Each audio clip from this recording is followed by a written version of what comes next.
আসসালামু আলাইকুম ভিউয়ার্স, আশা করি সবাই ভালো আছেন। আমার দেশি মুরগিগুলোকে ছেড়ে দিয়েছি।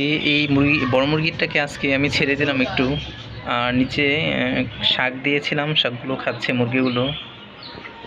আর এই দেশি মুরগিটা কুচে হয়ে গিয়েছে, ডিম পেড়েছে অনেকগুলা।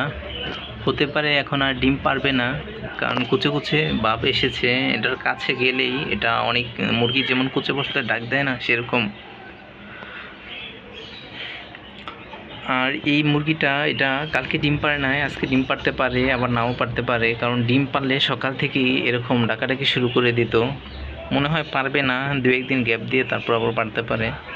এই মুরগিটা একটা না অনেক দিন ডিম পেড়েছে, অনেক মাস বলতে গেলে অনেক মাস বলা যায়। আর এই দেশি মুরগিটাও অনেক দিন ডিম পেড়েছে, প্রায় 20-25টার মতো, কিন্তু একদিন 2 দিন এরকম গ্যাপ দিয়ে দিয়ে ডিম পেড়েছে মুরগিটা। তো আমার এই মুরগিটার বয়স এখন 1 বছরের বেশি হবে, কারণ 2023 সালের কুরবানিতে কিনেছিলাম ছোট বাচ্চা, আর এখন 2024 সালের কুরবানি ঈদ চলে গেছে। তো যাই হোক, সবাই ভালো থাকবেন। আর আমার কবুতরের নরটাকে এখানে রেখে দিয়েছি, আর এখন এটা মারামারি করে না, 2টা বাচ্চাই আছে। আমার মনে হয় কবুতরের বাচ্চা ধরলে এরা বিরক্ত হয়, তার জন্য মারামারি করে। আর আমার এই কবুতরের জোড়াটা একটা ডিম পেড়েছে পরশুদিন, আজকে একটা ডিম পারবে, এরপরে এটা তা দিতে বসে যাবে। আমি ডিমটা দেখাই আপনাদের। এই জোড়াটা অনেক ভালো আছে, আশেপাশে কেউ থাকলে বা আমি ডিমের কাছে গেলেও এটা কোনো বিরক্ত হয় না। খুবই ফ্রেন্ডলি কবুতরের জোড়াটা। এই যে ডিমটা দেখতে পাচ্ছেন, মাশাআল্লাহ কত বড় ডিম, মোটামুটি সাইজের ডিম।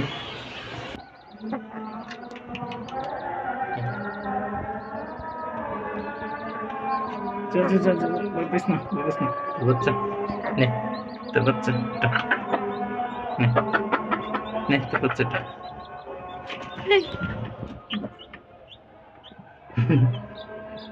এটা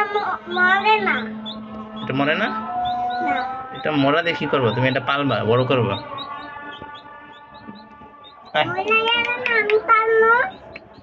আরেকটা আনবা, 2টা একসাথে থাকবো, আর একটা পারলে মরে যাবে, বুঝছো, একটা ভয় পাইবো।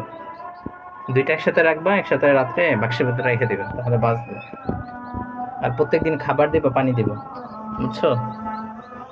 না, পানি দিবা না, পানি দিলে না মজা যাবে, পানি দিলে মরবো কে? তুমি পানি খাও না? তুমি পানি খাও না ভাত খাওয়ার পর? এটা পানি না খেলে মরে যাবো, বুঝছো। তুমি যেমন ভাত খাও পানির সাথে, এটাও খাবারের সাথে পানি খাইব। পানি না পেলে মরে যাব, পানি দিব অল্প করে, বুঝছো। না হুম। আবার